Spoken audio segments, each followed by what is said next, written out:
Joining us now here on Coffee Break is Mark, the editor of the Providence Business News, PBN, and an interesting topic today. I find this fascinating anyway for a lot of different reasons.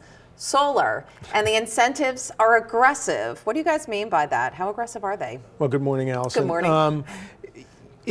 What that means is it's really grown the solar power installation business. In the last few years, the cost of installation, but more importantly, the cost of the actual solar panels has come down. It's sort of the standard, the more you do something, the cheaper it gets.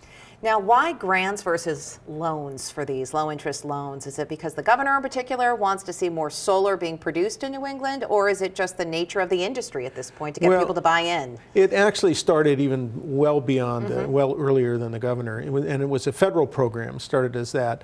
And the idea was to try to encourage solar energy, to encourage renewables, while people still believed in global warming. So the idea was to move away from fossil fuels, whether it's coal or oil or natural gas, and move more towards solar. And as we see, there are these huge wind projects offshore. Right. And they keep getting bigger and bigger. So since 2013, you guys are reporting that $27 million has been approved for more than 1,500 residential programs, but the bulk of it's really been in commercial projects, right? That's right. A lot of companies, there are a couple of things going on. Number one, they want to cut down their costs. So they have a lot of businesses have big flat roofs with nothing up there except maybe an air conditioning unit or two. So that's a prime candidate for it.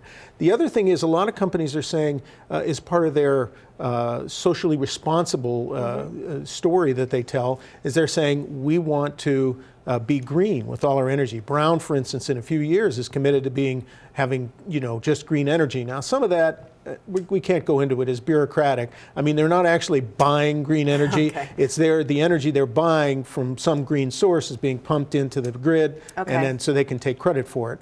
But it is something that a lot of companies are doing. Small businesses, is this something they can get into right now? As far as being eligible for these incentives? Yes, they are. And again, the issue is they can probably put up the panels themselves. And in some cases, especially for residential and maybe small businesses, they actually are using that electricity. And if they're fortunate and they produce more than they need, they can sell it back into the grid. It's called net metering. Right. So they actually can be positive based on the solar energy. So if you're a small business listening, what do they do if they want to get in on some of these incentives? How competitive is it?